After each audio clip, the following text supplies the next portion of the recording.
Nous sommes très heureux de nous retrouver ensemble autour de la personne de notre Seigneur Jésus-Christ et surtout de sa parole, sans demander à l'Esprit Saint de pouvoir nous conduire dans la compréhension. Alors nous allons découper la soirée en deux parties. La première centrée sur le retour de Jésus, la deuxième sur la personne de l'Antichrist et la marque de l'Antichrist qui est 6, 6, 6. Nous avons entre nos mains un miracle extraordinaire, c'est la révélation écrite de Dieu. Dieu sait que les paroles s'envolent, mais que les écrits restent. Et surtout, non seulement pour ne pas oublier, mais aussi pour nous faire comprendre que seul Dieu, créateur du ciel et de la terre, Adonai Elohim, d'Abraham, d'Isaac et de Jacob, et Père de notre Seigneur Jésus-Christ, est le seul à connaître l'avenir, à connaître le futur. La Bible n'est pas une boule de cristal. Elle est, comme je l'ai dit, une boussole qui nous oriente vers le Christ d'abord, pour notre salut, mais aussi vers les événements et la compréhension des événements qui se déroulent sous nos yeux. Nous sommes dans les derniers temps et nous pouvons lire dans la première lettre de l'apôtre Paul au chapitre 4, verset 1er, première lettre de Paul à Timothée au chapitre 4, versets 1 à 2, 1 Timothée 4, 1. Mais l'Esprit dit, et là c'est le Saint-Esprit qui dit, ce n'est pas l'apôtre, l'Esprit dit, c'est l'Esprit de vérité, c'est l'Esprit Saint, l'Esprit de Dieu, l'Esprit qui ne peut ni se tromper ni nous tromper. L'Esprit dit expressément, et expressément là ici veut dire ce que ça veut dire, c'est dans l'urgence, dans l'expression, dans le fait que c'est très très proche, expressément. Dans les derniers temps, et nous sommes dans les derniers temps, quelques-uns abandonneront la foi. Et c'est encore plus clair pour nous que pour l'apôtre Paul lorsqu'il écrivait ceci à Timothée. Abandonneront la foi pour s'attacher à des esprits séducteurs et à des doctrines de démons par l'hypocrisie de faux discoureurs marqués au fer rouge dans leur propre conscience. Et ce pays, la France, mais aussi l'Europe et le monde entier, et nous le verrons dans quelques instants, n'ont pas échappé à ces dérives sectaires, à ces dérives religieuses, à ces spiritualités nouvelles et diverses.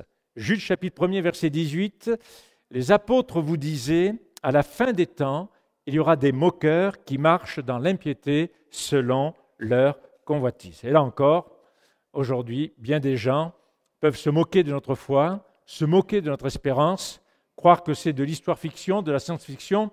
C'est vrai que la cinématographie peut conduire à cela, mais la Bible, elle, ne fait pas dans l'histoire-fiction, elle fait dans le prophétisme et dans la révélation divine. Donc ce sont des temps difficiles, expressément. Cette foi qui nous a été transmise une fois pour toutes, nous devons la garder.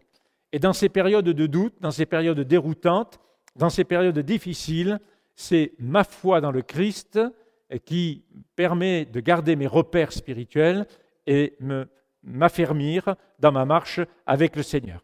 Ces temps difficiles ne se limiteront pas au siècle avant l'enlèvement de l'Assemblée de Dieu, le corps de Christ, l'Église.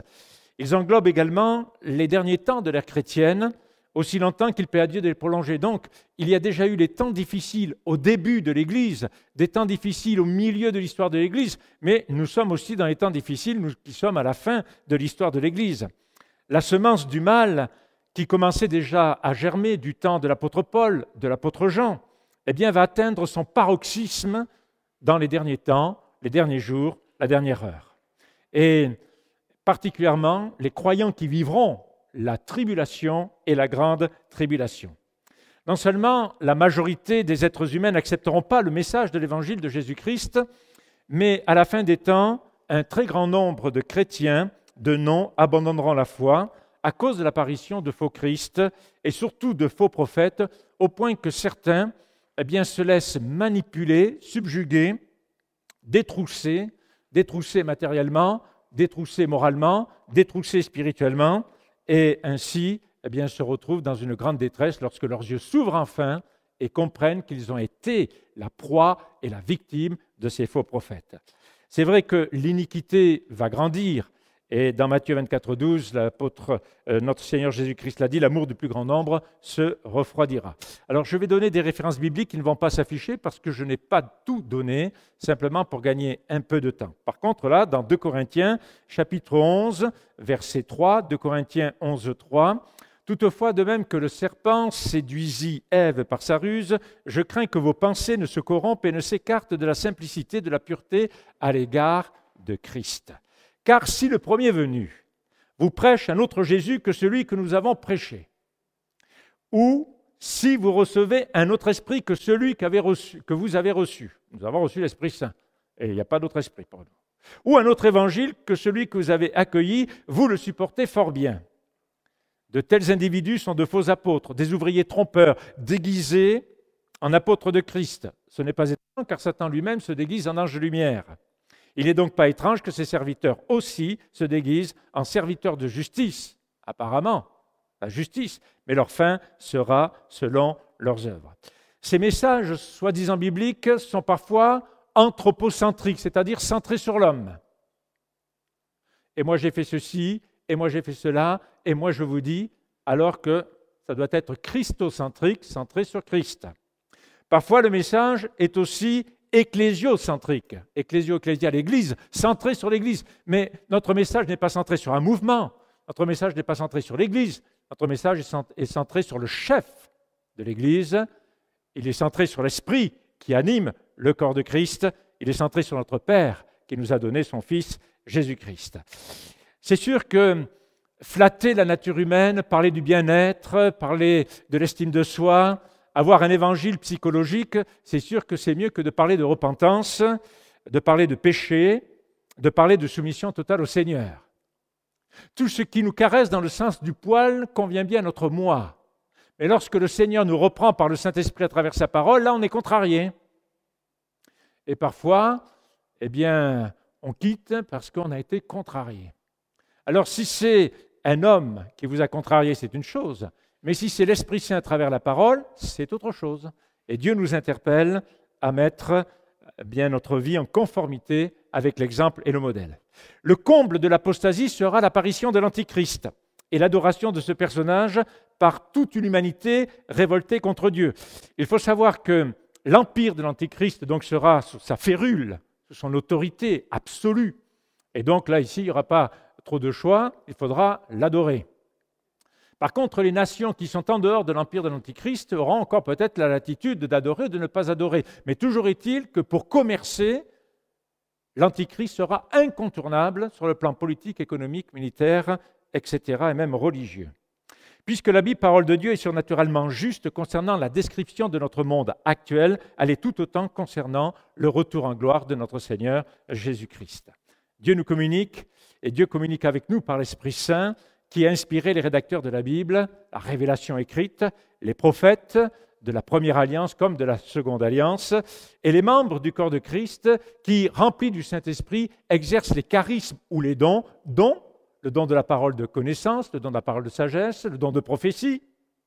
Et c'est pourquoi l'Assemblée de Dieu n'attend aucun signe ni accomplissement prophétique, car l'enlèvement peut avoir lieu à tout moment. Il n'y a pas de signe qui va nous avertir que ça y est, à minuit ou moins 5, vous êtes prêts, vous avez fait les bagages, on part. Non, il n'y a pas de signe. Il faut être prêt maintenant. Il vient sur une nuit du ciel, il peut venir maintenant. Il peut venir à 19h43, comme il peut venir à 6h57, bien qu'on n'est pas là dans des horaires de la SNCF, mais peu importe, il faut être prêt. Cette nuit, il faut être prêt, tout à l'heure, etc., être prêt. Donc, c'est important pour nous d'être réellement prêts. Nous avons vu que lorsque l'heure viendra pour Jésus, première trompette sonnera et le Seigneur viendra sur les nuées du ciel, les morts en Christ ressusciteront, les vivants seront transmutés ensemble, nous partirons à la rencontre du Seigneur, nous passerons devant le tribunal de Christ pour recevoir des récompenses ou pas, et puis nous serons présentés à l'épouse, et lorsque les 144 000, les 2 témoins, les martyrs de la tribulation, de la grande tribulation, les amis de l'époux, c'est-à-dire tous les croyants depuis Adam à Jean-Baptiste, les croyants de la première alliance seront ressuscités, à ce moment-là, il y aura les noces de l'agneau. Pendant ce temps en bas, commenceront les 3 ans et demi de tribulation, suivis par 3 ans et demi de grande tribulation. Apocalypse 1.3, Heureux celui qui lit et celui qui écoute les paroles de la prophétie et garde ce qui s'y trouve écrit, car le temps est proche. Le retour en gloire de notre Seigneur Jésus-Christ, qui est différent de sa venue sur les nuées du ciel, le retour en gloire de notre Seigneur Jésus-Christ est annoncé dans la Bible par un nombre considérable de passages. Par exemple, 1527 fois, il est question du retour dans la première alliance, Ancien Testament, et 319 fois dans la deuxième alliance, le Nouveau Testament. Donc c'est dire l'importance du retour du Seigneur. Que ce soit dans les psaumes, dans les prophètes et même dans les 5 livres de la Torah, il en est question. Sont concernés par ce retour glorieux Israël et les nations. Nous sommes déjà dans le ciel. Vous comprenez? Ce retour glorieux sur la terre en puissance et en gloire ne nous concerne pas, sauf que nous accompagnons le Seigneur, mais ne nous concerne pas, cela concerne Israël et les nations. Matthieu 24, 34, 36. En vérité, je vous le dis, cette génération, Israël et les nations, ne passera point que tout cela n'arrive. Le ciel et la terre passeront, mais mes paroles ne passeront point. Et là, vous voyez, c'est bien pour Israël et les nations. Nous sommes dans les temps de la fin. Le ciel et la terre passeront, mais mes paroles ne passeront point. Pour ce qui est du jour et de l'heure, personne ne les connaît, ni les anges des cieux, ni le Fils, mais le Père seul. C'est vrai pour le retour sur les nuées du ciel du Seigneur, on ne connaît pas le jour et l'heure, encore moins. Mais c'est vrai aussi pour son retour en gloire, quoiqu'il y aura des signes avant-coureurs, et on peut présupposer que cela approche. Jésus revient, il revient avec les légions célestes, il revient avec ses élus, nous revenons avec lui, pour combattre la trilogie satanique, Satan, l'Antichrist, la bête qui sort de la mer ou de l'abîme, et le faux prophète, la bête qui sort de la terre, les rois de la terre, leurs armées et leurs peuples. Mais il ne revient pas seul, puisqu'il revient avec les armées célestes, composées des anges, bien entendu, et archanges, et puis avec nous, les justes, nous serons là et nous participerons donc à cette grande bataille, à ce grand combat. Nous voyons très clairement les signes avant-coureurs qui présagent ce retour glorieux. Nous ne sommes pas encore enlevés, mais nous ne sommes pas aveugles, nous ne sommes pas sourds. Nous voyons et nous entendons que s'il y a des signes qui annoncent son proche retour sur la terre, à combien de plus forte raison pour nous, ça veut dire que nous, qui partons les premiers, nous devons être absolument prêts. Romains, chapitre 13, verset 11, d'autant plus que vous savez en quel temps nous sommes. Vous savez en quel temps nous sommes. C'est l'heure de vous réveiller, enfin du sommeil, car maintenant le salut est plus près de nous que lorsque nous avons cru. Dans Matthieu 25, 5, il est question de la parabole des 10 vierges. Donc les 10 aiment le Seigneur, les 10 ont leur lampe remplie d'huile, sauf qu'il y en a 5 qui ont fait provision d'huile et 5 autres qui n'ont pas fait provision d'huile. Mais toutes vont s'endormir. Et à un moment donné, il faut se réveiller. Il est important de se réveiller parce que c'est facile de se laisser endormir. On se laisse endormir par les soucis de la vie. On se laisse endormir par les difficultés de la vie. On se laisse endormir du fait que ça fait, surtout si vous êtes converti depuis 45 ans, ça fait combien de fois que vous entendez que le Seigneur revient. Donc, au bout du moment, à force de crier au loup, au bout d'un moment, on finit par dire, oui, d'accord, le Seigneur revient, son retour est proche, mais moi je me suis converti en 1958 et on me dit encore que le Seigneur est proche et il revient. Bon, d'accord, je le prends, je l'accepte, je le crois, mais il faut continuer de le croire et persévérer jusqu'au bout dans la foi. C'est important. Pour continuer, je me dois d'être sobre et strictement biblique. Ce sont mes hypothèses à travers l'étude de la parole de Dieu. Et je vous invite à faire votre propre réflexion, à faire votre propre étude. Et ce que je fais avec les étudiants de l'Institut de théologie biblique de Léognan, c'est que parfois je les amène dans leur retranchement, je les amène dans la réflexion, et parfois je les secoue spirituellement pour que, dans ce sursaut spirituel, eh bien, ils puissent comprendre certaines choses et chercher par eux-mêmes la vérité biblique, la vérité inspirée. Pour ce faire, moi, je m'en tiendrai aux grandes lignes clairement impliquées par la parole de Dieu. Je n'ai aucune prétention de tout expliquer, et surtout pas dans les détails, parce que je ne comprends pas tout. Je suis comme vous, je suis aussi limité. Mais je sais que celui qui a inspiré les prophéties et ce livre ne manquera pas alors de nous conduire et de nous donner une compréhension tout à fait équilibrée et adaptée aux besoins de notre temps. Daniel 12, 4, toi Daniel, tiens secrète ces paroles et scelle le livre jusqu'à la fin, jusqu'au temps de la fin, beaucoup alors le liront, et la connaissance augmentera. Et nous sommes de ceux qui pouvons ouvrir le livre de Daniel. Et d'ailleurs, c'est intéressant, dans toutes les facultés de théologie, dans tous les instituts bibliques ou théologiques, on étudie Daniel et Apocalypse. On ne sépare pas ces deux livres, Daniel et Apocalypse, puisque l'un explique l'autre et l'autre jette la lumière sur le premier. Quand Jésus reviendra-t-il ? Lorsque les disciples posent leurs questions sur les événements à venir, dans Matthieu 24, 3, « Dis-nous quand cela arrivera et quel sera le signe de ton avènement et de la fin des temps. » On a bien dit, « Dis-nous quand cela arrivera, la destruction du temple, puisque Jésus a dit qu'il ne restera pas pierre sur pierre. » Quel sera le signe de ton avènement, de ton retour en gloire, pas de l'enlèvement de l'Église, parce que l'Église n'existait pas encore. Donc c'est bien son retour en gloire, là, l'avènement. Et la fin du monde. Voilà, ça c'est les trois questions que les disciples. Alors lorsqu'ils posent ces trois questions, nous sommes avant la crucifixion, qu'ils ne comprennent pas, parce que plusieurs fois Jésus leur a dit qu'il allait être crucifié, mais non seulement ils ne comprenaient pas, mais en plus Pierre a interpellé Jésus en lui disant « À Dieu ne garde, Seigneur, que cela ne t'arrive !» Et on sait ce que Jésus lui a répondu. D'ailleurs, il ne voulait pas entendre parler de la crucifixion. Qu'est-ce que c'est cette affaire ? Seigneur, tu vis et tu règnes.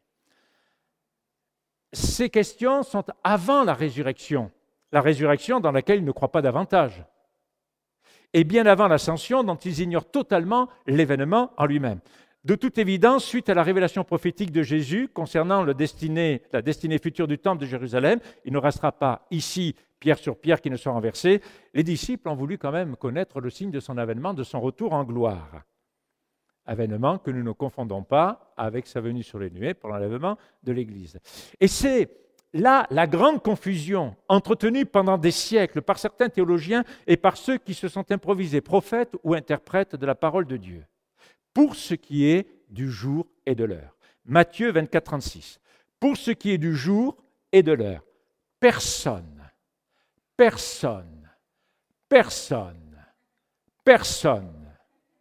ne les connaît, ni les anges des cieux, ni le Fils, mais le Père seul. Notre enlèvement, l'enlèvement de l'Assemblée de Dieu, le corps de Christ et l'Église est imminent. Par conséquent, il s'effectue indépendamment d'un contexte particulier. Ça peut se faire en temps de paix comme en temps de guerre, peu importe. Ça peut se faire en temps d'inflation ou en temps de récession, peu importe. Ce qui serait dramatique, c'est qu'on puisse vivre à la fois l'inflation et la récession. Alors là, je ne sais pas comment les économistes vont faire, mais ça, ce n'est pas mon affaire. Apocalypse chapitre 3, verset 3.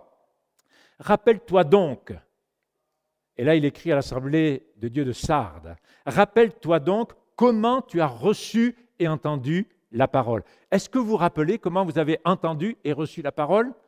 Pour certains, moi c'est une sœur en Christ qui m'a rendu témoignage à la gare de Pau. Donc, elle prenait le même train que moi, comme par hasard. Donc on s'est assis ensemble le temps du voyage. Moi je descendais avant à Orthès, elle allait beaucoup plus loin. Et puis donc le jeudi d'après, je me suis retrouvé pour la première fois dans l'Assemblée de Dieu de Pau, église évangélique de Pentecôte que je ne connaissais pas du tout.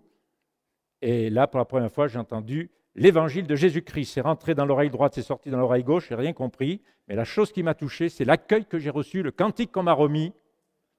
Et j'ai entendu ces frères et sœurs qui chantaient de tout leur cœur. Il n'y avait pas les grandes orgues, comme à Saint-Pierre d'Orthès, mais il y avait le piano, et ça chantait de tout son cœur et de toute son âme, ça chantait vrai. Rappelle-toi donc comment tu as reçu et entendu la parole, garde-la et repens-toi si nécessaire. Si tu ne veilles pas, je viendrai comme un voleur, tu ne sauras point à quelle heure je viendrai te surprendre. Apocalypse 3.11, je viens bientôt, tiens ferme ce que tu as, afin que personne ne prenne ta couronne. Assemblée de Dieu de Philadelphie. J'aimerais avoir le scanner du Saint-Esprit pour voir les têtes couronnées ici. Et j'aimerais que vous l'ayez aussi pour voir si ma tête est couronnée. Mais bon. Donc c'est important d'être fidèle jusqu'au bout. Jésus revient en gloire sur la terre à la fin de la grande tribulation. Il revient en vue de la bataille d'Armageddon pour combattre la coalition des nations venues du Nord, celle de Gog, roi de Magog, et la trilogie satanique, Satan, l'Antichrist, le faux prophète. Et suite à cette victoire totale sur cette coalition de ces armées placées dans la plaine de Jezreel, qui fait 35 km de long, 25 km de large. Donc là, il va y avoir des milliers et des milliers de personnes. Sachez que la Chine peut mettre devant vous 200 millions de fantassins armés et équipés. Donc le rapport de force entre l'Europe et l'armée chinoise, vous pouvez un petit peu la comprendre. Mais peu importe, le rapport de force entre Gog, roi de Magog, et la coalition de toutes les nations du Nord, eh bien, ne pourra pas tenir devant le Christ, devant les armées célestes et devant nous les élus, ça ne tiendra pas. À partir de ce moment-là, l'Antichrist, la bête qui monte de la mer, le faux prophète, la bête qui monte de la terre, sont jetés vivants dans les tentes de feu, et Satan est lié pour 1000 ans, et à partir du moment où Satan est lié pour 1000 ans, commence le millénium, 1000 ans de paix. Pour autant, malgré ce contexte prophétique particulier, ces signes avant-coureurs, pour ce qui est du jour et de l'heure, seul le Père sait. Matthieu 24, 33, de même vous aussi, quand vous verrez tout cela, sachez que le Fils de l'homme est proche à la porte, mais ça ne nous regarde pas, ça. Ça regarde Israël et les nations. En vérité, je vous le dis, cette génération ne passera point que tout cela arrive. Israël et les nations, nous on est déjà partis. Matthieu 24, 42, veillez donc, puisque vous ne savez pas quel jour votre Seigneur viendra. Ça nous regarde et ça les regarde eux, parce que nous aussi, il faut que nous veillons. Verset 44, c'est pourquoi vous aussi tenez-vous prêts, car le Fils de l'homme viendra à l'heure, vous n'y penserez pas. Ça nous concerne, nous l'Église, mais ça concerne aussi Israël et les nations. Et puis n'oubliez pas que lorsque nous serons levés, les chrétiens qui seront restés, certains vont se convertir, certains vont comprendre que ce qui est écrit là est vrai. L'Église endormie, l'Église qui ne croit plus dans l'onction, la puissance du Saint-Esprit, l'Église qui ne croit plus dans l'imposition des mains pour la guérison divine, l'Église qui ne croit plus dans l'onction d'huile pour la guérison divine, l'Église qui ne croit plus dans les dons charismatiques, dans les dons de l'Esprit, l'Église qui ne croit plus dans le retour de Christ, eh bien, une partie de cette Église va se réveiller, mais nous, on est déjà partis. N'oubliez pas ça. Ce que Jésus dit, il le dit à l'Église, il le dit à Israël, il le dit aussi aux nations. Veillez, veillez, veillez, priez, priez, priez, veillez, veillez, veillez, priez, priez, priez. Luc 21, 34, prenez garde à vous-même, de crainte que votre cœur ne s'apesantisse par les excès de l'ivrognerie et par les soucis de la vie, et de ce que ce jour ne fonde sur vous à l'improviste. Verset 36 de Luc 21, veillez donc et priez en tout temps. Quand ça va bien, quand ça ne va pas bien, quand il fait chaud, quand il fait froid, on veille, on prie en tout temps, afin que vous ayez la force d'échapper à tout ce qui doit arriver et de paraître debout devant le Fils de l'homme. Marc 13, 23, soyez sous vos gardes, je vous ai tout prédit. Il n'y a rien à rajouter. Matthieu 25, 13, veillez donc puisque vous ne savez ni le jour ni l'heure. Marc 13, 37, ce que je vous dis, je le dis à tous, veillez. Donc ça c'est important. Il le dit non seulement à l'Église, mais il le dit aussi au reste d'Israël. Il le dit aussi aux croyants qui vont être laissés pour compte parce qu'ils n'auront pas cru à l'enlèvement et ils vont se réveiller après. Il le dit aux martyrs de la tribulation, de la grande tribulation. Il ne parle pas en vain. Romains 9, 27, Ésaïe, le prophète, de son côté, s'écrit au sujet d'Israël, quand le nombre des fils d'Israël serait comme le sable de la mer, un reste seulement sera sauvé. Et ça, c'est vrai avec la dernière bataille après le millénium, car le Seigneur exécutera pleinement et promptement sa parole sur la terre. Et là, c'est Ésaïe chapitre 10, versets 22 à 23, pour ceux qui prennent des notes. Dans Romains chapitre 11, Dieu n'a pas rejeté son peuple Israël qu'il a connu d'avance. De même aussi, dans le temps présent, il y a un reste d'Israël selon l'élection de la grâce. Vous voyez, ça s'adresse à Israël. Verset 25, Romains 11, 25, « Car je ne veux pas, frères, que vous ignoriez ce mystère, afin que vous ne vous regardiez pas comme sages. Il y a endurcissement partiel d'Israël jusqu'à ce que la totalité des païens soit entrée. » Donc les Israélites ont fermé le cœur au Messie jusqu'à ce que la totalité des païens qui, eux, ont ouvert leur cœur au Messie soient entrés. Et quand le dernier païen sera converti au compteur de Dieu, ding, ding, à partir de ce moment-là, la trompette retentit pour Jésus, la voix d'un archange retentit, il arrive sur les nuées du ciel, et c'en est fait pour nous. Et ainsi, tout Israël sera sauvé, donc le reste d'Israël. Zacharie, chapitre 14, verset 3, « L'Éternel sortira et combattra ces nations, parce qu'il faut bien qu'Israël, qu'il y ait un reste d'Israël, comme au jour où il combat, au jour de la bataille, le jour de l'Éternel. Ses pieds se placeront ce jour-là sur le mont des Oliviers, qui est vis-à-vis de Jérusalem, après le combat. » Après le combat. Du côté de l'Orient, le mont des Oliviers se fendra par le milieu, vers l'est et vers l'ouest, une très grande vallée, donc se concrétisera. Une moitié de la montagne reculera vers le nord et l'autre moitié vers le sud. Apocalypse chapitre 20, versets 7 et 10. Quand les 1000 ans seront accomplis, Satan sera relâché de sa prison.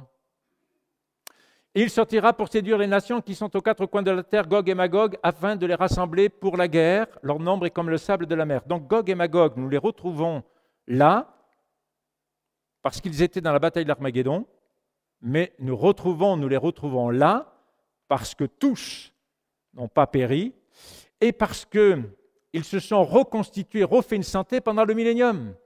Parce que pendant le millénium, 1000 ans de paix, de prospérité, mais ça ne veut pas dire 1000 ans de conversion.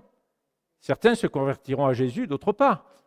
Ils profiteront du système, comme il y en a qui profitent de l'Église. Donc il y en a qui profitent du système.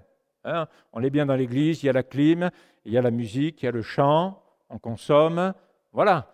Mais lorsque Satan va être relâché, là on va voir ceux vraiment qui se sont convertis à Jésus, ceux vraiment qui pendant le millénium ont donné leur cœur à Jésus. Leur nombre est comme le sable de la mer, ils montèrent à la surface de la terre et ils investirent le camp des saints, Israël et la ville bien-aimée, Jérusalem. Là on n'est plus dans la bataille d'Armageddon, on n'est plus dans la plaine de Jisraël, on est là, aux portes de Jérusalem. Mais un feu descendit du ciel et les dévorera. Dans la bataille d'Armageddon, c'est Jésus, les anges et nous qui combattons. Et ici, c'est un feu qui descend du ciel. Donc, c'est tout à fait différent. C'est la der des der. C'est la dernière bataille. C'est la dernière fois que Satan relève la tête. C'est fini. Et le diable qui les séduisait fut jeté dans les temps de feu et de soufre où sont, depuis la bataille d'Armageddon, la bête et le faux prophète. Et ils seront tourmentés jour et nuit au siècle des siècles. Oui, l'enfer, la condamnation éternelle, c'est pour l'éternité. Attention aux séducteurs.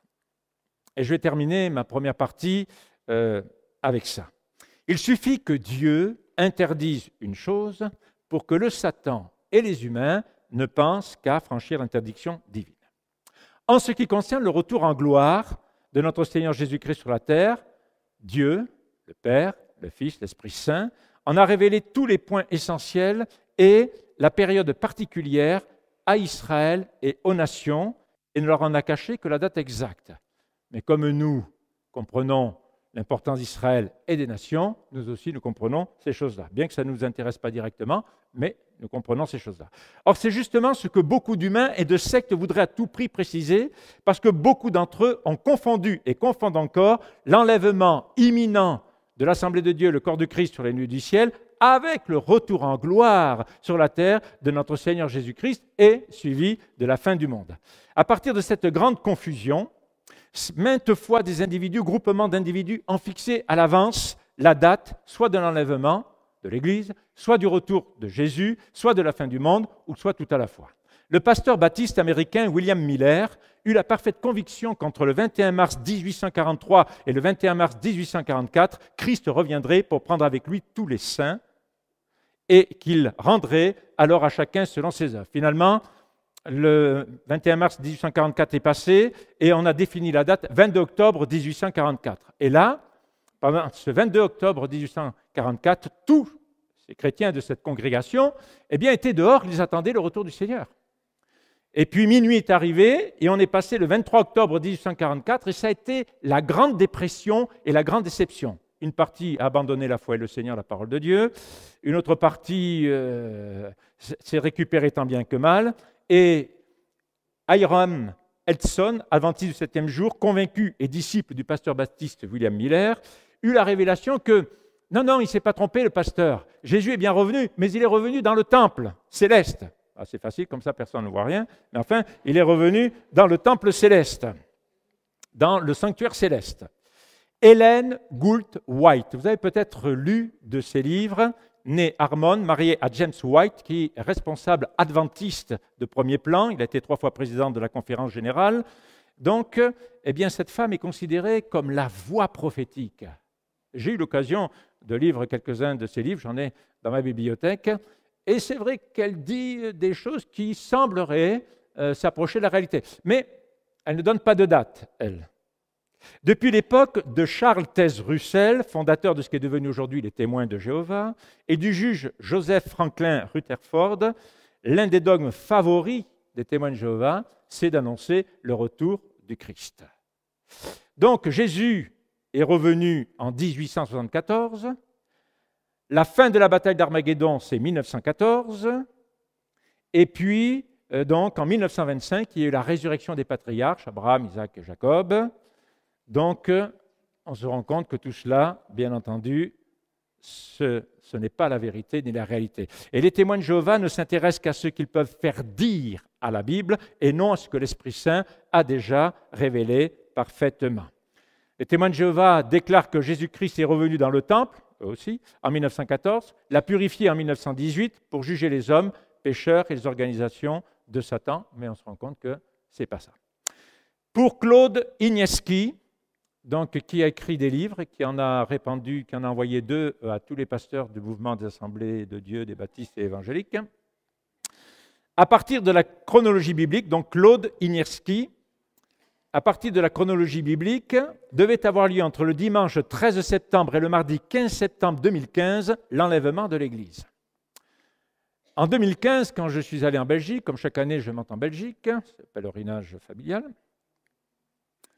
j'ai vu mon neveu, et je suis allé chez lui, j'ai vu mon neveu qui avait placé 13 septembre 2015. Et je lui ai dit, mais c'est pourquoi? Mais nous, on vient en juillet en vacances. J'ai dit, pourquoi tu as mis le 13 septembre? Et il m'a expliqué, donc, le livre que j'avais reçu aussi, et qu'il s'attendait à cela. Je ne vous dis pas déception après. Donc, lui, il avait prédit, Claude Igneski, entre le dimanche 13 septembre et le mardi 15 septembre 2015, l'enlèvement de l'Église, 29 septembre 2015, apparition de l'Antichrist, 11 novembre 2015, début de la 70e semaine de Daniel qui est réactivée, 5 octobre 2022, fin de la grande tribulation, on donne encore de la marge, fin 2022, jour imprécis, le retour sur terre du roi glorieux Jésus-Christ. Vous voyez là, il y a encore des confusions. Et 25 décembre 2022, début du millénium, est-ce que c'est rapproché de la naissance, enfin de la date supposée de la naissance. Pour Patrick Dolciani, qui n'est pas très loin de chez nous, il est dans la région PACA, grâce au calendrier méso-américain transmis par les Mayas, l'Antichrist prend le pouvoir dès le 12 septembre 2023. Ah, bon. Le 23 février 2027, fin du monde. On verra. Pour le rabbi de Jérusalem, Ephraim Sprecher, le Messie doit revenir avant le 30 septembre 2084, soit avant l'année 5845 selon le calendrier hébraïque, année de la fin du monde. Donc, on a encore du temps devant nous, 30 septembre 2084. C'est vrai qu'il avait annoncé, ce rabbi, en 1948, la création de l'État d'Israël. L'organisation Family Radio a presque entouré le monde de panneaux d'affichage annonçant le retour de Christ et le jugement dernier pour le samedi 21 mai 2011. Selon leur site web, Family Radio, et des traités distribués par leurs représentants, l'enlèvement de l'Église aura lieu le 21 mai 2011 et le jugement de Dieu sur les habitants de la terre commencera, concluant avec la fin du monde le 21 octobre 2011. Et nous sommes encore là, 11 ans plus tard. Enfin, presque 11 ans plus tard. Bugarache. Qui c'est qui a entendu parler de Bugarache? Célèbre village d'Oie, département de l'Aude. Bugarache. Ah, que c'est formidable. C'est un petit village, donc, du département de l'Aude, avec son pic, avec son maire, 180 habitants. Et Bugarache est devenu en 2012 l'attraction planétaire. Je ne sais pas si vous vous en souvenez. L'attraction planétaire. Ici, le moindre vendeur de fromage, boulanger, aubergiste ou retraité a déjà parlé au Los Angeles Times, à la RAI italienne, à la presse coréenne ou à la télé russe. La plus célèbre des dates données de la fin du monde est le vendredi 21 décembre 2012. Elle correspond à la fin d'un cycle du calendrier Maya. Donc, tout le monde s'est précipité dans ce petit village, enfin, tous ceux qui pratiquent l'ésotérisme, etc., parce qu'à Bugarache, il y a un pic qui fait 1231 mètres d'altitude, et en cas d'apocalypse, ceux qui se trouvent là sont protégés, ils sont dans une hauteur apparemment respectable. Par mesure de sécurité, le site sera interdit par arrêté préfectoral du 19 au 23 décembre 2012 parce qu'il y avait des convoiturages qui arrivaient de Hollande, d'Allemagne, d'Angleterre, de Norvège, de France, d'Espagne, du Portugal, à pied, à cheval, à voiture, à métaux, en bicyclette, en hélicoptère. Bref, la gendarmerie, à partir du 19 décembre, a clôturé parce que le 22 décembre 2012, 22-12-2012, 2-2-2-2-2-2, enfin bref, voilà, Jésus pouvait revenir. Donc du coup, on a mis les gendarmes. À Bugarach, il y a plus de journalistes, 244 que d'habitants, puisqu'il n'y en avait que 184, que d'habitants, et les équipes de reporters errants traquent désespérément les mystiques. Si Bugarach échappe bien demain à l'Apocalypse, la terre ne sera plus peuplée que par ces 200 villageois, à peu près, à bout de nerfs, autant de journalistes sur les dents et des 150 pompiers et gendarmes. Mais de fin du monde, il n'y en a point eu, mais d'affaires, certains en ont profité, car ils ont pu faire payer le café à 2,50 € en décembre 2012, ce qui était respectable. On n'avait jamais vu tant de monde dans ce petit village, Bugarach, alors autant en profiter. En Provence, les fameuses centuries de Nostradamus, astrologue favori de la reine Catherine de Médicis, ont servi de base à une tradition prophétique qui a connu son effervescence au XIXe siècle, après les soubresauts de la Révolution et de l'Empire. L'un des quatrains du mage de Salon de Provence assure que l'an 1999, 7 mois, du ciel viendra un grand roi des frayeurs. Ces deux vers ont suffi au créateur de mode extralucide Paco Rabanne pour se convaincre qu'un terrible danger menaçait Paris. Le 11 août 1999, jour d'une éclipse solaire, à 11h22, Paco Rabanne avait prédit que les débris de la sonde spatiale russe Mir devaient s'écraser sur le château de Vincennes, noyant la capitale sous un déluge de feu et de plutonium. Non sans humour, 200 sceptiques se sont réunis à l'heure dite devant la boutique parisienne du grand couturier pour partager un joyeux apéritif des survivants. Le pasteur Steve Cioccolanti de l'église Discover Church à Melbourne en Australie explique dans une vidéo publiée le 25 juin 2017 que Jésus pourrait revenir d'ici 2034. Je vais arrêter là. On a répertorié 188 annonces concernant la fin du monde qui ont été recensées depuis la chute de l'Empire romain. Et à l'autre extrême, nous avons des communautés dites chrétiennes qui affirment qu'il n'y aura ni fin du monde, ni seconde venue de Jésus-Christ. Et je lis dans 2 Thessaloniciens, chapitre 2, versets 1 à 4, « Nous vous le demandons, frères, en ce qui concerne l'avènement du Seigneur Jésus-Christ et notre rassemblement près de lui, ne vous laissez pas promptement ébranler dans votre bon sens. » Bon sens. Dieu a mis entre nos oreilles quelque chose qui s'appelle le cerveau. Et ça nous aide à réfléchir. Ce n'est pas parce qu'on est né de nouveau rempli du Saint-Esprit que nous devons mettre notre cerveau, notre intelligence, notre raisonnement de côté. Ne vous laissez pas promptement ébranler dans votre bon sens, ni alarmer par quelque inspiration, par quelques paroles ou quelques lettres qui nous seraient attribuées, comme si le jour du Seigneur était déjà là. Que personne ne vous séduise d'aucune manière, car il faut qu'auparavant l'apostasie soit arrivée, c'est-à-dire l'éloignement de la foi, et que se révèle l'homme impie, on va y revenir, le fils de la perdition, l'homme sans loi, le fils de la perdition, l'adversaire qui s'élève au-dessus de tout de ce qu'on appelle Dieu, ou qu'on adore, et qui va jusqu'à s'asseoir dans le temple de Dieu. Donc ce temple sera reconstruit, le 3e temple sera reconstruit, et se faire passer lui-même pour Dieu. Ne vous souvenez-vous pas que je vous disais cela lorsque j'étais encore auprès de vous? Donc il faut distinguer les dérives, de l'erreur que peut engendrer l'ignorance, de l'hérésie que suscite et inspire la séduction satanique. Il est très important pour nous de distinguer cela. Le maître tarde à venir. On l'a vu dans la parabole des 10 vierges, Matthieu 25, verset 5, comme l'époux tardait, toutes s'assoupir et s'endormir. C'est vrai que ce soir, c'est peut-être difficile d'être tenu éveillé, il a fait chaud, on a travaillé, donc je comprends, mais si vous vous endormez, ce n'est pas un souci. Verset 19, c'est enregistré. Il y a un replay. 19, verset 19, longtemps après, le maître de ses serviteurs revint et leur fit rendre des comptes. Vous voyez, comme l'époux tardait, et dans la parabole des talents, longtemps après, le maître de ses serviteurs. Oui, notre Seigneur Jésus-Christ est parti, mais il ne nous a pas dit quand est-ce qu'il reviendrait.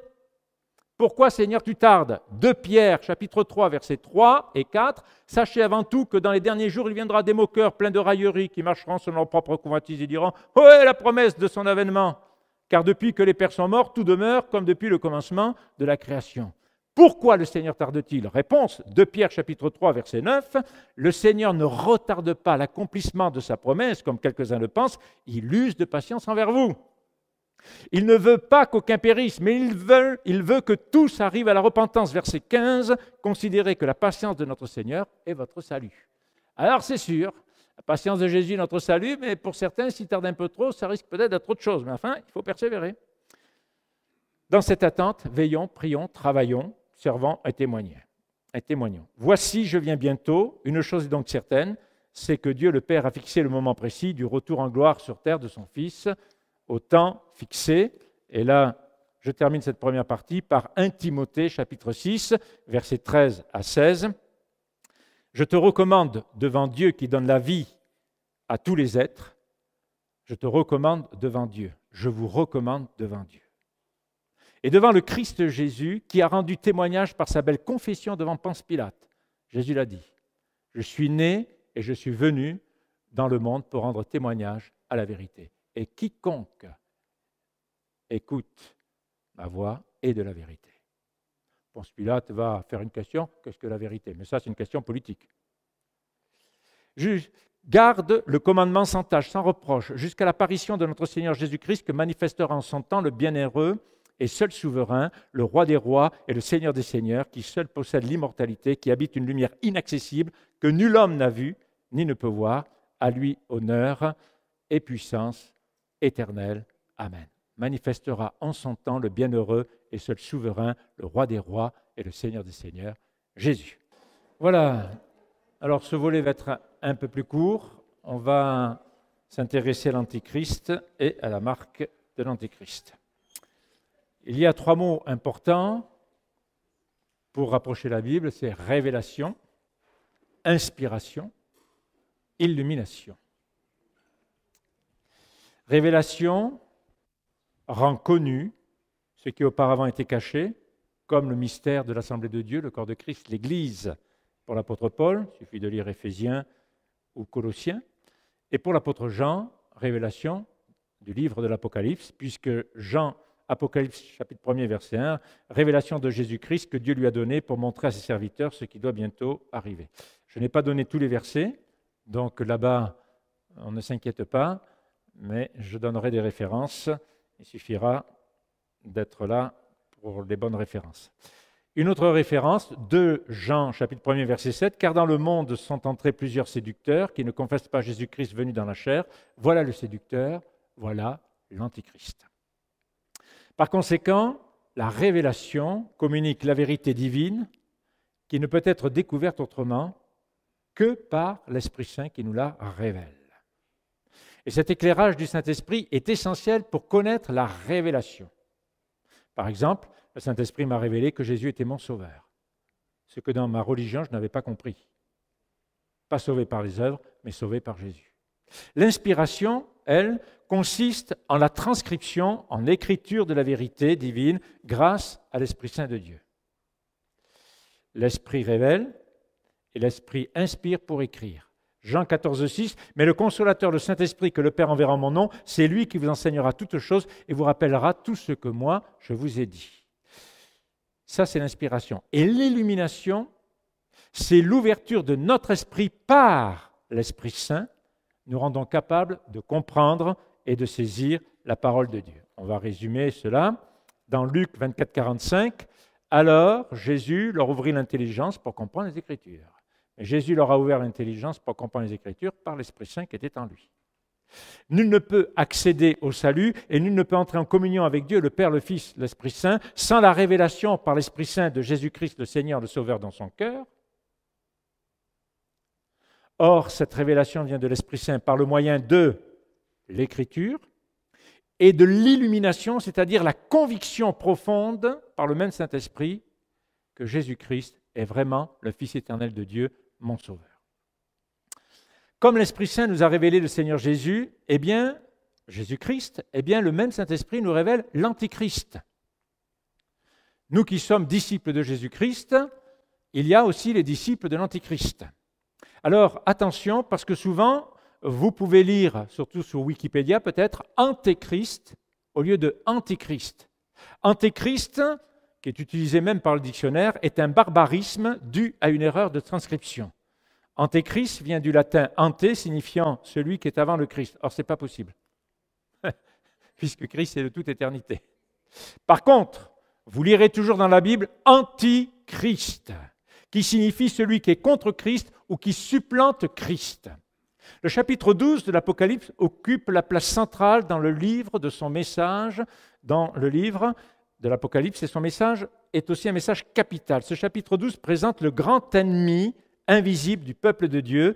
Apocalypse 12, 3, un autre signe apparut dans le ciel que Jean donc voit, et voici un grand dragon rouge, feu, qui avait 7 têtes et 10 cornes, et sur ses têtes 7 diadèmes. Qui est ce grand dragon?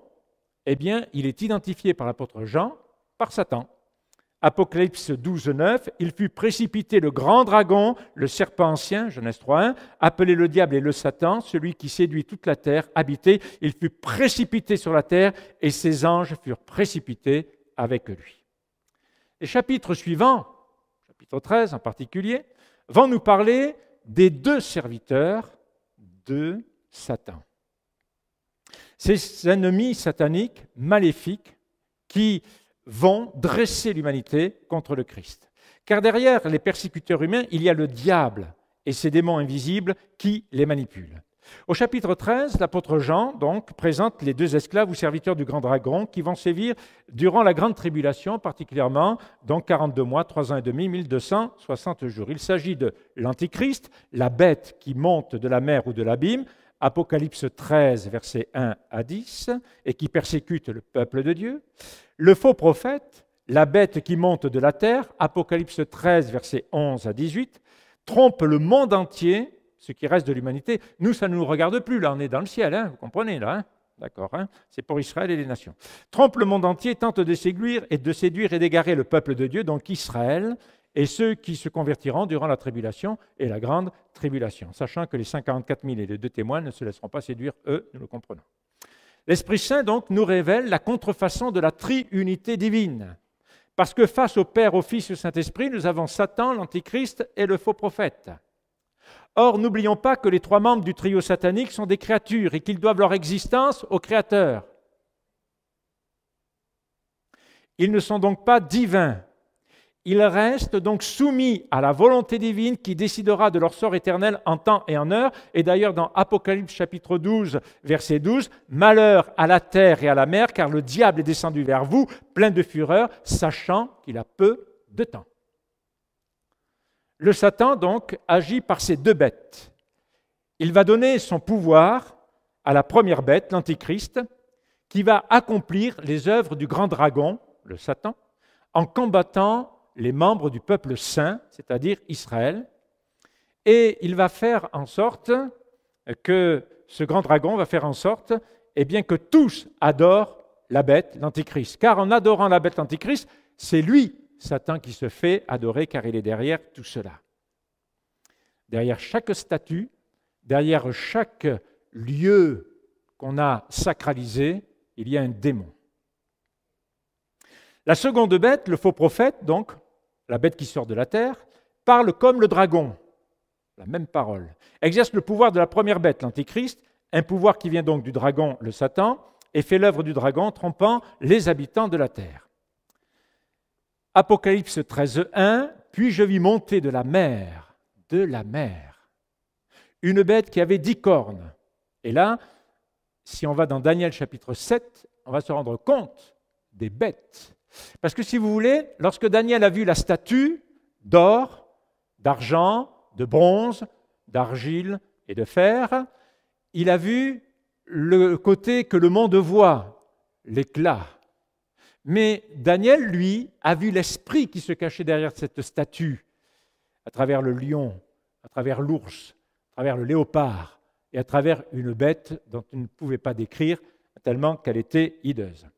Donc, je vis monter de la mer une bête qui avait 10 cornes, 7 têtes, et sur ses cornes 10 diadèmes. Cette bête est laide, elle est hideuse, difforme, monstrueuse, horrible, impure, brutale, cruelle, extrêmement forte. La bête ressemble au grand dragon qui lui donne sa puissance, son trône et un grand pouvoir. C'est la personnalité, le caractère de l'Antichrist. Ne vous attendez pas à voir une bête, mais l'Antichrist va être et agir comme une bête. L'incroyable est que l'humanité qui vit dans l'empire de l'Antichrist, ceux qui sont sous sa tutelle autoritaire, adorent cette bête horrible, laide, à faire peur et terrible, la façon dont il regarde, la façon dont il parle, la brutalité de son visage et de ses paroles, et ne vise que sa destruction et sa condamnation éternelle, et l'humanité l'adore pourtant. C'est dire l'extraordinaire pouvoir de séduction de l'Antichrist. La bête donc qui monte de la mer ou de l'abîme s'inspire de la vision du prophète Daniel. Et lorsque l'homme se prend pour Dieu ou se fait passer pour tel, il devient bestial, il se comporte comme une bête. Dieu seul a le pouvoir et l'autorité de régner en sainteté, en justice, en vérité, sans que cela lui monte dans la tête. Dieu reste humble, et pourtant c'est notre Dieu. Il a montré son humilité en descendant sur cette terre pour venir nous sauver. Dans un autre jargon, Dieu a mis les mains dans le cambouis, dans notre péché, pour nous tirer du péché. Ici, la bête qui monte de la mer représente l'homme ou tout système humain qui prend la place de notre Seigneur et Sauveur Jésus-Christ. Et la dernière image du dragon, le montrer posté sur le rivage de la mer. Si vous avez Apocalypse 12, 18, vous allez voir qu'il est posté sur le bord de la mer. Et nous comprenons maintenant pourquoi, parce qu'il se préparait à faire sortir de la mer l'Antichrist, la première bête, qui est caractérisé donc par tout ce qui fait le grand Satan. Alors, je ne vais pas m'arrêter sur la personnalité de l'Antichrist. On sait qu'il a un esprit de séduction irrésistible, qu'il opérera par la manipulation, l'intimidation, la corruption et la ruse, et par une puissance spirituelle incroyable, et que peu résisteront à son aura. Il sera le dernier dictateur du monde, revêtu et rempli par la puissance de l'esprit satanique. Il aura un talent oratoire inoptisant et une sagesse diabolique. Il sera un fin politicien, un excellent commercial, un expert en économie nationale et internationale. Il sera un fin stratège militaire. Il gouvernera avec une main de fer. Il sera l'éminent leader religieux. Il se lèvera après la confusion dans le monde suite à l'enlèvement de l'Assemblée de Dieu, etc., etc., etc. Et il contrôlera tout le système économique en utilisant une marque 6, 6, 6. Son caractère. Alors ce caractère, on peut le lire dans 2 Thessaloniciens, puisque là je l'ai mis, 2 Thessaloniciens chapitre 2, versets 3 à 12, c'est ça? Alors, que personne ne vous séduise d'aucune manière, car il faut qu'auparavant l'apostasie, l'éloignement de la foi, de la parole, soit arrivé. Et ça, on y est vraiment, parce que bien des églises chrétiennes se sont éloignées du livre, même certains ont mis le magistère de l'Église au-dessus de la Bible, pas qu'à faire. Une église s'est permis d'introduire des livres non inspirés dans l'Ancien Testament, deutérocanonique, ce qui a ouvert la porte à une secte qui, elle, a complètement retraduit la Bible, mais elle n'a pas le droit de mettre, par arrêté de la Cour suprême des États-Unis et du Canada, elle n'a pas le droit de mettre, traduit d'après les textes originaux hébreux et grecs. Il s'agit de la traduction du Monde nouveau, du Nouveau Monde, des Témoins de Jéhovah. Il faut savoir que les Témoins de Jéhovah avaient la Louis II jusqu'en 1973. Et qu'à partir de 1974, ils ont eu leur propre traduction en mettant Jéhovah partout. Voilà. Et puis, ça a ouvert la porte aussi, alors plus grand et plus fort, c'est les Mormons. Alors eux, carrément, ils ont écrit l'histoire des Mormons, Jésus qui est venu en Amérique, etc. Et on reprend l'Exode, on reprend la même histoire qui s'est déroulée en Égypte, en Israël, mais cette fois-ci, c'est aux États-Unis, le Minnesota, l'Oregon, le Montana, qui est le plus grand État des États-Unis, à l'intérieur des États-Unis. Très beau pays à voir. Je ne suis pas allé, je vous rassure. L'adversaire.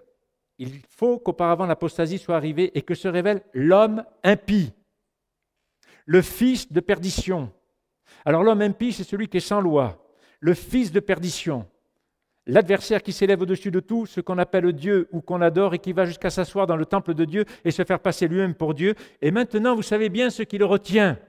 C'est nous et le Saint-Esprit à travers nous qui le retenons. Tant que l'Église est là, tant que le corps de Christ est là, l'Assemblée de Dieu est là, que l'Esprit de Dieu agit à travers l'Assemblée, l'Antichrist ne peut pas faire ce qu'il veut. Et maintenant, vous savez bien ce qui le retient pour qu'il ne se révèle qu'en son temps, car déjà le mystère de l'iniquité est à l'œuvre. Oui, le mal est à l'œuvre, bien sûr.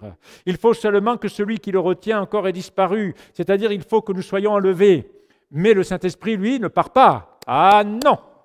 Il est hors de question de laisser des coudées franches à l'Antichrist, aux faux prophètes et au Satan sur cette terre. Car déjà le mystère de l'iniquité est à l'œuvre, il faut seulement que celui qui le retient encore ait disparu.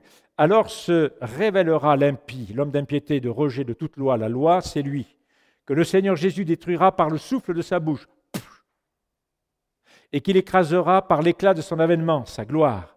L'avènement de l'impie, de cet impie, se produira par la puissance de Satan, au point de séduire Israël, si possible, ou les élus, si possible. Il faut relire Matthieu 24. Se produira par la puissance de Satan avec toutes sortes de miracles, de signes, de prodiges mensongers. Ne vous faites pas avoir. Une partie de l'Église ne se fera pas avoir puisqu'elle ne croit plus dans les miracles. Mais nous qui croyons dans les miracles, nous pouvons nous faire avoir. Parce que nous y croyons dans les miracles, nous croyons dans les signes, nous croyons dans les prodiges. Mais attention, sachant discerner ce qui vient du Saint-Esprit de ce qui vient de l'esprit de ce monde, de l'esprit satanique. Et avec toutes les séductions de l'injustice pour ceux qui périssent parce qu'ils n'ont pas reçu l'amour de la vérité pour être sauvés, aussi Dieu leur envoie une puissance d'égarement pour qu'ils croient au mensonge. Un petit peu, Dieu qui endurcit le cœur de Pharaon, qui avait déjà le cœur endurci. Dieu ne fait que faire ce que les hommes veulent qu'on leur fasse. Tu ne veux pas croire? D'accord, je t'égare, pour qu'ils croient au mensonge, afin que soient jugés ceux qui n'ont pas cru à la vérité, mais qui ont pris plaisir à l'injustice. Antichrist, c'est un Christ contrefait, un rival du Christ, un usurpateur, un adversaire. Nous l'avons vu, l'homme impie, fils de perdition, adversaire. Matthieu 24, 24, car il s'élèvera de faux Christ et de faux prophètes, ils opéreront de grands signes et des prodiges, au point de séduire, si possible, même les élus. C'est un grand séducteur. La doctrine de l'Antichrist, dans 1 Jean 2, 22, qui est menteur? Sinon celui qui nie que Jésus est le Christ, celui-là est l'Antichrist qui nie le Père et le Fils. Jésus est le Christ. Et l'esprit de l'Antichrist, la doctrine de l'Antichrist, c'est nier que Jésus est le Christ. 1 Jean 4, 3, il nie la divinité de Christ. Tout esprit qui ne confesse pas Jésus n'est pas de Dieu. C'est celui de l'Antichrist dont vous avez appris la venue et qui maintenant est déjà dans le monde. L'esprit de l'Antichrist était déjà dans le monde avec l'apôtre Jean. Et il y avait déjà des antichrists. Il nie l'humanité de Jésus. Dans 2 Jean 7, 1, 7, car plusieurs séducteurs sont entrés dans le monde qui ne confessent point que Jésus-Christ est venu en chair. Celui qui est tel, c'est le séducteur et l'antichrist. 1 Jean 4, 2, reconnaissez à ceci l'Éternel Dieu, tout esprit qui confesse Jésus-Christ venu en chair est de Dieu. Et c'est là que viennent les erreurs doctrinales par l'esprit d'Antichrist. Et dans 1 Timothée 4, 1, mais l'Esprit dit expressément que dans les derniers temps, quelques-uns abandonneront la foi pour s'attacher à des esprits séducteurs et à des doctrines de démons. Stratégie de l'Antichrist. C'est un malin. Pendant les 3 années et demie de tribulation, il va se montrer en fin stratège, fin économique, économiste, scientifique, religieux. Il va avoir cette aura, cette faculté dans son empire qui est à peu près à la superficie de l'Europe, anciennement l'Empire romain. Il aura cette aura, il aura cette finesse, il aura cette capacité de réunir ce qui n'était pas possible à réunir. Les juifs, les musulmans, les chrétiens apostates. Nous, on n'est plus là. Hein. Les chrétiens apostates, les juifs, les musulmans, les athées, ceux qui sont dans l'ésotérisme. Enfin bref, de ce mannequin pot, il va réussir à ce que la soupe et la sauce prennent. Et donc, on va l'écouter, on va boire ses paroles, on va être inoptisé. Donc, il va y avoir une grande séduction. C'est le système de l'Antichrist. N'oublions pas que l'Antichrist sera issu d'une conspiration, Daniel 8, 23, et que son système est de type mafieux, reposant sur une coalition d'individus corrompus et tout acquis à sa cause. Parce qu'il gouvernera, oui, mais il aura à côté de lui une cour. Il aura à côté de lui des individus qui l'aideront. Toutefois, le pouvoir spirituel, politique, juridique, économique, idéologique, médiatique et armé seront concentrés dans ses mains. Et ce pouvoir sera toutefois partagé avec le faux prophète et ses acolytes, d'où les 10 cornes. Il exercera un contrôle absolu sur tous les sujets de son empire, grâce à la vidéosurveillance, grâce aux drones de surveillance, grâce à la reconnaissance faciale, grâce à la puce informatique intégrée, grâce à la crypto-monnaie centralisée, parce qu'aujourd'hui, ce qui peine les banques, c'est que la crypto-monnaie, elle échappe au système bancaire. Mais l'Antichrist, lui, va faire que la crypto-monnaie, il va se l'approprier et lui va centraliser la crypto-monnaie. Et puis, grâce à nos téléphones portables, avec la géolocalisation, vous aurez beau peut-être avoir enlevé la géolocalisation, mais l'Antichrist se fera fort en informatique pour pouvoir vous suivre. De toute façon, il y aura des puces partout. Déjà, nous avons des puces au bout de notre carte magnétique. À la banque, c'est une carte avec une puce. Ceux qui prennent l'autoroute, c'est très facile, on met un bip, et donc on sait quand on rentre à Salon de Provence, enfin à l'Anse de Provence, et on sait quand on sort. À Saint-Martin-de-Crau, par exemple, on sait le jour et l'heure où vous êtes entré ou sorti. Donc, on est suivi. Nos comptes sont suivis. Si votre employeur a déclaré tant et que vous, de votre côté, vous amusez à déclarer tant, vous faites piéger. On est suivi. Et en tant que chrétien, bien entendu, on ne peut pas faire ce genre de choses. Alors, qui est l'Antichrist? Ce n'est pas une créature céleste, ce n'est pas une femme, il n'est pas transgenre, c'est un homme, à travers lequel Satan agira, nous l'avons lu tout à l'heure, dans 2 Thessaloniciens chapitre 2, verset 3, se révélera l'homme impie, le fils de perdition. Donc ce n'est pas une femme, ce n'est pas un transgenre, ce n'est pas un ange, c'est bien un homme, à travers lequel Satan agira. Qui est l'Antichrist? Ni juif, ni musulman, ni chrétien apostate, mais un païen ayant le culte de sa personne.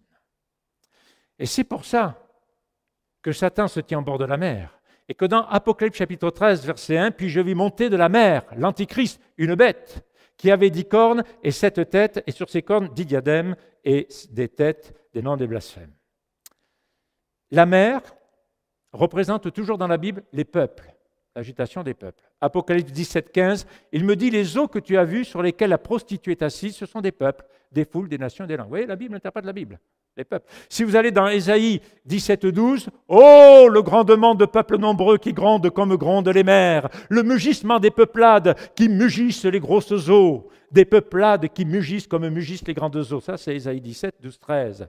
Et dans le psaume 65, verset 8, il apaise le mugissement des flots, le mugissement de la mer et le tumulte des peuples. Donc, l'Antichrist est issu d'un peuple païen, tandis que notre Seigneur Jésus-Christ est issu d'Israël. Ah, eh ben moi je pensais qu'il était juif. Eh bien non, moi je ne le pense pas. Mais vous pouvez le penser. Vous avez la liberté de penser. Ah, moi je pensais qu'il était musulman. Bah, je ne le pense pas, mais vous pouvez le penser. Vous avez la liberté de penser. Ah, je pensais peut-être que c'était un chrétien apostat là, qui avait... Ah, vous pouvez le penser, mais moi je ne le pense pas.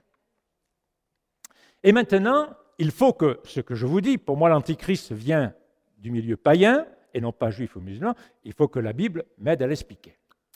Je prends le livre d'Esther, Aman l'Agagite. Esther chapitre 3, verset 1er, après ces événements, donc Esther est choisie pour reine, le roi Cyrus distingua Aman, fils d'Amadéta, l'Agagite, il l'éleva en dignité et plaça son siège au-dessus de tous les princes de son rang. Aman, l'Agagite, est descendant du roi d'Amalek, Agag. C'est pour ça qu'il est Agagite, descendant du roi Amalek, Agag. Et on se souvient que les Amalécites avaient attaqué les Israélites dans le désert. On se souvient aussi que Samuel avait ordonné au premier roi d'Israël, Saül, de détruire Amalek, mais Saül avait épargné le roi Agag. Et regardez bien ceci. Esther, chapitre 2, verset 5, il y avait à Suse, la capitale, un juif du nom de Mardoché, fils de Haïr, fils de Chiméi, fils de Kish, benjaminite. Et Saül, lui qui devait détruire Agag, était lui aussi fils de Kish et benjaminite. Donc autrement dit, parce que Saül n'a pas détruit Amalek, eh bien un de ses descendants, Mardoché, fils de Kish, benjaminite, se retrouve, lui, confronté à Amalek, avec Aman. Aman est l'instigateur de la Shoah. C'est le premier. Alors, Pharaon, lui, voulait détruire les enfants mâles d'Israël, mais pas les filles. Là, Aman, lui, ne fait pas de quartier. Hommes et femmes, enfants, vieillards, tout ce qui est juif, on extermine tout ça, extermination systématique de tout le peuple juif vivant dans l'Empire perse. Or, l'Empire perse, à l'époque, c'était 127 provinces, depuis l'Inde jusqu'à l'Éthiopie. Pourquoi Aman veut-il détruire Israël, la Shoah? Eh bien, parce que tout le monde s'inclinait devant Aman, l'Agagite, descendant d'Amalek. Mais il y en a un qui ne s'inclinait pas, parce que Mardoché étant juif, il ne s'incline pas devant un homme, il s'incline devant Dieu. Alors, quelques jaloux ont signifié à Aman, tu sais, quand tu sors du palais, Mardoché reste droit comme un i. Ah, il ne s'incline pas. Et Aman sort du palais, regarde du coin de l'œil, effectivement, tout le monde fait carpette, mais pas Mardoché. Donc, il fait une enquête sur ce fameux Mardochée, il apprend qu'il est juif, il veut le supprimer, il se dit, mais ça ne suffit pas que je le supprime lui, je vais supprimer tout son peuple. C'est la Shoah, l'extermination. Et voyez-vous, Dieu, sur l'échiquier, avait déjà placé la reine. Eh bien, un fou, mais la reine était placée auprès du roi. Et la reine, sur l'échiquier, elle se déplace comme un fou, comme une tour, comme un cheval, elle fait tout, la reine. Esther, chapitre 7, verset 3, Esther répondit au roi Cyrus, son mari, « Si j'ai obtenu ta faveur au roi, et s'il plaît au roi, voici ma demande, avoir la vie sauve. » Alors, le roi il a dû ouvrir des yeux comme ça. Comment, moi, ma femme, la reine, avoir la vie sauve? Voici ma requête, la vie de mon peuple. Donc non seulement je veux avoir la vie sauve, mais ma requête, c'est aussi que mon peuple soit sauvé. Car nous avons été vendus. Et c'est vrai, Aman a versé de l'argent dans le trésor royal. Nous avons été vendus, moi et mon peuple, pour être exterminés, tués, massacrés. Ce sont les 3 verbes qui sont employés là. Encore si nous avons été vendus, hommes et femmes, comme esclaves, j'aurais gardé le silence. Et encore. Mais l'adversaire ne mesure point le dommage causé au roi. Et le roi Cyrus prit la parole et dit à la reine Esther, « Qui est-il ? Et où est-il, celui dans le cœur est rempli de tels desseins ?» Et Esther répondit, « L'adversaire, l'ennemi, c'est Aman, ce méchant homme. » Alors Aman s'effondra en présence du roi et de la reine. Donc Aman va s'effondrer au pied de la reine. Lorsque le roi revient, il voit Aman au pied de la reine. Il dit, « En plus, il fait violence à mon épouse. » On lui met le capuchon sur la tête. Il a dressé une potence qui fait à peu près 10 mètres de haut, là, pour pendre Mardochée. Mais qu'on y pend Aman. La Shoah signifie l'anéantissement, l'extermination. Voyez-vous, l'Antichrist n'a pas besoin d'être juif, d'être musulman, dans ce cadre-là. Bon, c'est vrai que le Christ n'existait pas encore, mais voilà. C'est le 19 août 1953 que le terme Shoah a été officialisé par la Knesset, le Parlement de l'État d'Israël. En Amérique, on emploie souvent le terme Holocauste, et plus tard, on est arrivé au terme génocide. 6 millions de Juifs donc, ont été, comme vous le savez, donc exterminés en Europe, soit 2/3 de la population des Juifs vivant en Europe, soit 40% de la population mondiale juive d'alors. Mais c'est aussi 250 000 Roms, soit 1/3 de la population de Zigan en 1939 qui a été rayée. C'est encore les handicapés, les homosexuels, les témoins de Jéhovah, les Noirs, qui n'ont pas échappé non plus à cette catastrophe. Alors j'aimerais faire une précision entre antisémitisme, antisionisme et anti-juif. Antisémitisme, c'est ceux qui s'opposent à la descendance de Sem, le fils aîné de Noé. Sem a donné donc, a engendré une descendance, les Sémites. Donc nous avons les Juifs, nous avons aussi les Arabes qui sont sémites, puisqu'Ismaël descend donc d'Abraham. Ça, c'est l'antisémitisme. L'antisionisme, c'est s'opposer à Sion, c'est-à-dire la montagne où Israël a été construit, et Sion, c'est la politique d'Israël. Donc certains sont antisionistes parce qu'ils s'opposent à la politique d'Israël. Anti-juif, ça c'est la haine du juif, et là, c'est devenir judéocide, et là, ça n'a plus rien à voir. Un autre exemple, c'est celui d'Antiochus IV Épiphane, qui a été donc général d'Alexandre le Grand, que l'on retrouve dans Daniel chapitre 11, ce fameux Antiochus IV Épiphane, et qui va profaner le temple. Il va faire égorger donc des cochons sur l'autel. Il va interdire la circoncision, interdire la Torah. Il va helléniser, c'est-à-dire gréquiser, excusez-moi ce barbarisme, mais il va helléniser donc tout Israël. Et finalement, il représente l'Antichrist. Mais nous avons aussi Hérode le Grand, l'Iduméen. Et là, si nous avons bien l'Antichrist, lorsque les mages sont venus pour s'enquérir de l'endroit où est né Jésus, parce qu'il voulait lui aussi adorer le roi des Juifs, et là, Hérode le Grand, il est tombé des nues. Le roi des Juifs, c'est moi, je ne suis pas encore mort. Et ma succession, c'est moi qui l'assure. Et vous, vous dites qu'il y a un roi des Juifs qui est né à Bethléem, dites-moi où c'est qu'il est, puis j'irai l'adorer moi aussi. Mais avertis en songe de ne pas retourner par Jérusalem, les mages sont partis par un autre chemin, et quand Hérode a vu que le temps passait et que les mages n'étaient pas revenus, il a envoyé ses sbires tuer tous les enfants de 2 ans et en dessous à Bethléem, en pensant que dans le lot, il tuerait le roi des Juifs. C'est un antichrist. Là, nous avons affaire à un antichrist, parce que là, c'est bien Christ qui est l'objet. Et le Talmud, en parlant d'Hérode le Grand, dit « Il a volé le trône comme un renard, a régné comme un tigre et est mort comme un chien ». Voilà comment on résume la vie d'Hérode le Grand. L'empereur romain Néron est un antichrist, puisqu'il est le premier empereur romain, le dernier de la dynastie julio-claudienne qui a commencé avec Jules César, qui n'a jamais été empereur, mais Néron est le dernier de cette dynastie julio-claudienne, et donc il est le premier empereur romain à s'en prendre aux chrétiens. Nous ne pensons pas que ce soit lui qui a mis le feu, qui a incendié Rome, parce qu'il était en vacances. Par contre, les rumeurs est venues en disant que c'est peut-être lui qui a mis le feu, ou qui a payé quelqu'un pour mettre le feu. Alors du coup, pour détourner l'attention de lui, il a jeté la faute sur une secte juive, les chrétiens. Et donc, on a mis les chrétiens dans les arènes, on en a enduit de poids et qu'on a brûlé comme des torches, en grand nombre, on en a crucifié d'autres. En tout cas, le Sénat a demandé à Néron de démissionner. Le lendemain, il s'est suicidé. Voilà la fin de Néron. L'apôtre Jean n'écrit pas du temps de Néron, il écrit, lui, du temps de Domitian, ou Domitien, qui règne au moment donc, où l'apôtre Jean rédige l'Apocalypse. Et il se fait appeler de son vivant Dominus Deus Noster, c'est-à-dire notre Seigneur et Dieu. Nous avons Louis XIV, qui s'est décerné le titre de roi soleil, se faisant peindre en Apollon et a déclaré « l'État c'est moi ». Nous avons Adolf Hitler, et nous savons donc que ce personnage a malheureusement bien illustré l'Antichrist dans le sens qu'il s'en est pris à l'Église d'Allemagne qui ne voulait pas le suivre et qu'il s'en est pris bien entendu au peuple de Dieu. 1 Jean 2,18, jeunes enfants, c'est l'heure dernière, comme vous avez entendu qu'un Antichrist venait, voici qu'il y a maintenant plusieurs Antichrists, par là nous reconnaissons que c'est l'heure dernière.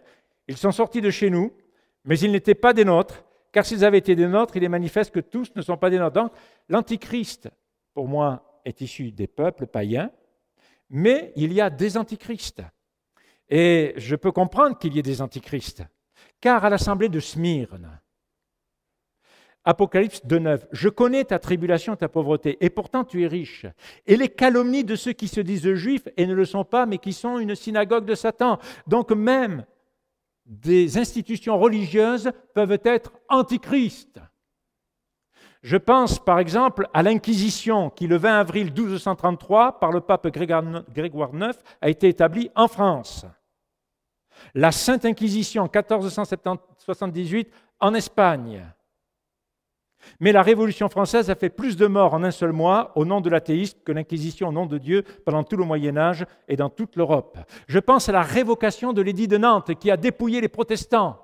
Les Huguenots, les Cévenols, les Parpaillots ont été dépouillés. Ils ont dû fuir en Hollande, en Allemagne, en Angleterre, au Canada, à la Nouvelle-Amérique, à Nouvelle-Angleterre, en Amérique. 5000 galériens.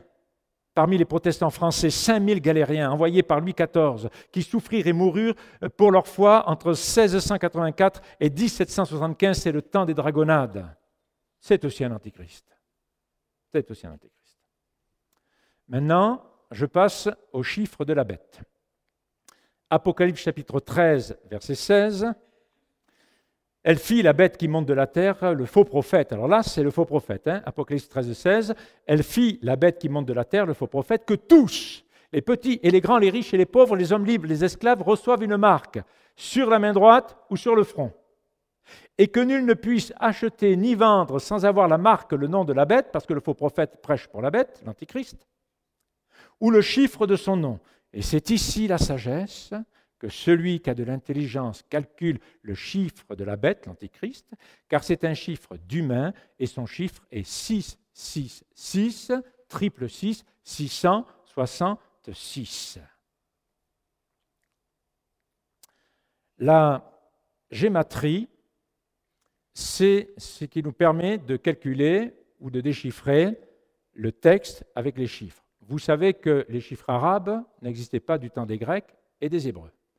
Donc les Hébreux et les Grecs, pour compter, se servaient des lettres. A, 1, B, 2, C, 3, etc., etc. Et comme ils avaient 22 lettres dans l'alphabet hébraïque, eh bien, les dernières lettres, c'était des centaines. Donc on peut lire le texte tel qu'il est écrit, littérairement, mais on peut le lire aussi numériquement. Et donc, la gématrie nous permet donc de comprendre certaines choses. Alors, il est écrit ici, et la sagesse. De quelle sagesse s'agit-il? De notre sagesse intellectuelle, notre sagesse informatique, mathématicienne, de nos robots.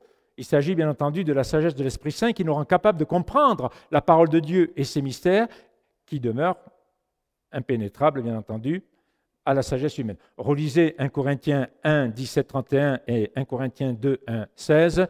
Puisque le monde, par sa sagesse, n'a pas connu Dieu, il a plu que la sagesse de Dieu s'exprime par la prédication de la croix. Folie pour les Juifs, insensé pour les Grecs, mais sagesse de Dieu, etc. etc.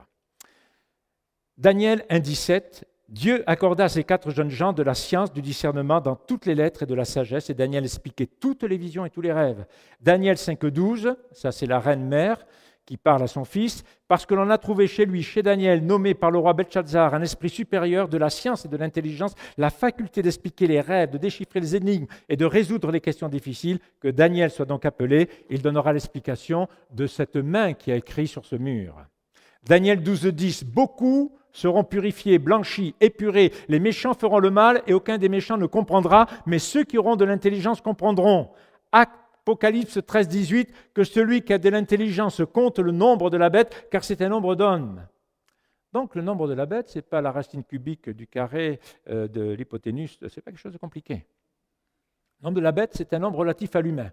Donc c'est un chiffre que nous, les humains, nous pouvons comprendre. C'est un chiffre à la réalité humaine. C'est un chiffre qui caractérise l'humanité. C'est un système humain avec son Führer, l'Antéchrist. Et donc son nom n'est pas un nom d'animal, un nom de bête, mais un nom humain. Et le nombre de son nom, le nombre que l'on obtient en acculant les lettres du nom de la bête, cela fait, et cela donne un nombre d'hommes, un nombre humain, 666. L'apôtre Jean demande ici, et si la bête était un chiffre? On pose des questions comme ça. Hein? Et si tu étais un fruit, qu'est-ce que tu serais? Ah, moi je serais une fraise, moi une pomme, moi l'ananas. Et si tu étais une fleur, qu'est-ce que tu serais? Moi je serais un pissenlit, moi je serais une fleur de figue de Barbarie, moi une rose. Et si la bête était un chiffre, par quel chiffre pourrait-on caractériser la bête? La réponse est 666. Le mot bête, en grec, thérion, lorsqu'il est transcrit en lettres hébraïques, a une valeur de 666.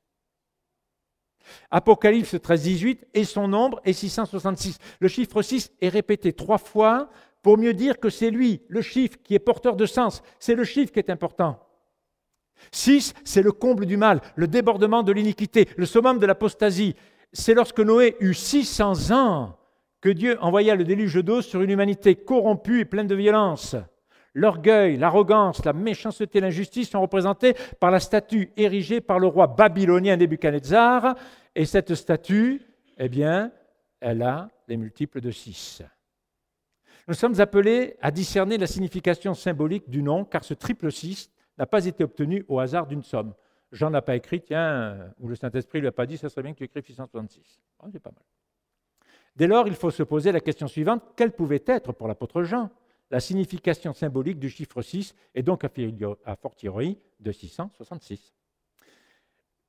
Nous connaissons le chiffre parfait, celui qui caractérise la perfection divine dans son être, son essence, ses décrets, c'est le chiffre 7. 6 lui est toujours inférieur. Quel que soit le nombre de 6 que l'on peut aligner, eh bien 6 sera toujours inférieur à 7. Et 666 ou 66 666, ou 666 666, bref, tous les 6 que vous pourrez aligner, eh bien, soulignent l'imperfection irrémédiable des initiatives sataniques. Une fois de plus, le Satan, cherchant à imiter Dieu, ne réussit pas à l'imiter dans son essence, à l'imiter dans ses décrets, bien entendu, et à l'imiter dans son être. Tout ceci n'interdit nullement de chercher de trouver un nom qui a la valeur numérique de 666, mais cela reste secondaire aux yeux de l'apôtre. Beaucoup plus important devait lui paraître de marquer le symbolisme incitant du chiffre 6, 3 fois répété, le caractère de la bête impériale de l'Antichrist, c'est 666. Et la bête représente tout pouvoir politique qui prend la place de Dieu. Et tout pouvoir politique qui prend la place de Dieu devient bestial. Et on arrive à persécuter ceux qui portent la marque de Christ ou ceux qui portent la marque de Dieu, Israël. Néron César, donc, fut le premier empereur romain à persécuter les chrétiens.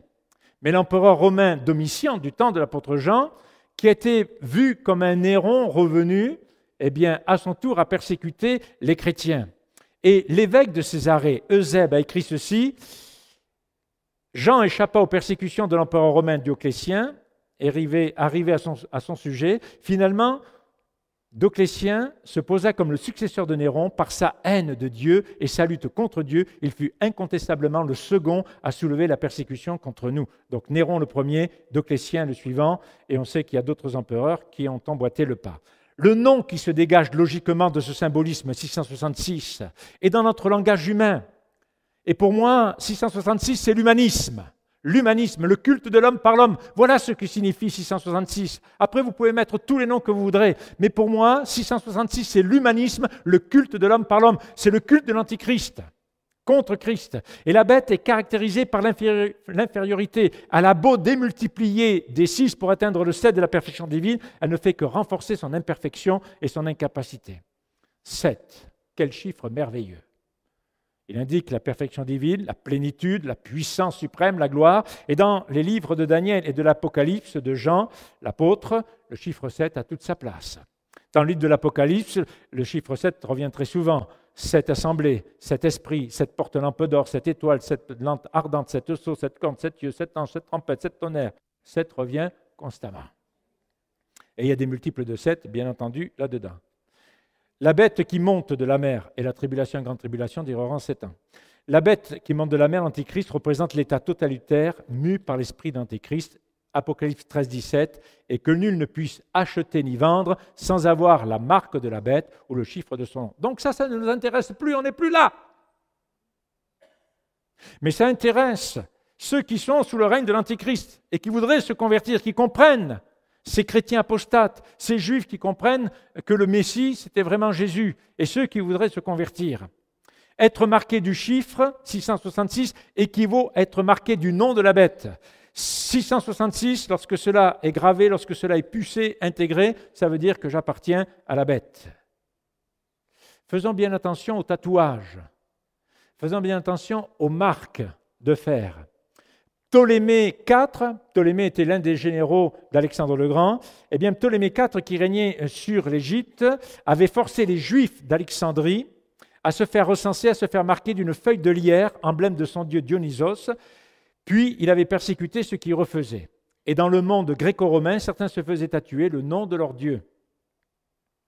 Sous les empereurs romains Dès et Dioclétien, à l'origine des persécutions, eh bien ceux qui s'inclinaient devant l'empereur, ceux qui offraient un culte à l'empereur recevaient un certificat de loyauté, un pass social, un pass de loyauté. Ceux qui ne faisaient pas ça n'avaient pas ce certificat, ils ne pouvaient rien faire. Et quand il arrivait pour se présenter à un emploi, tu as le pass de loyauté, tu as ton certificat de loyauté, voilà. Donc ça, c'est très important. Et cette marque de la bête évoque la loyauté envers sa personne, se manifestant par le culte que lui rendent ceux qui ont été marqués par ce chiffre. Également, cela révèle un style de vie, de comportement, idolâtre, débauche, malhonnêteté, mensonge, orgueil, insolence. Autrement dit, c'est une conformité à la vie et au style de l'Antichrist. L'emplacement de la marque sur le front peut évoquer l'adoption de modes de pensée du monde de l'Antichrist. Et l'emplacement sur la main droite, l'adoption des modes de comportement et des façons d'agir sur le monde de l'Antichrist. Et là encore, nous voyons une imitation, puisque dans Apocalypse 7, 2, 3, c'est Dieu qui marque au front les 144 000. Ils sont scellés au front. Et là, l'Antichrist va faire pareil. Ah, tu as fait ça? Ben moi aussi, je vais le faire.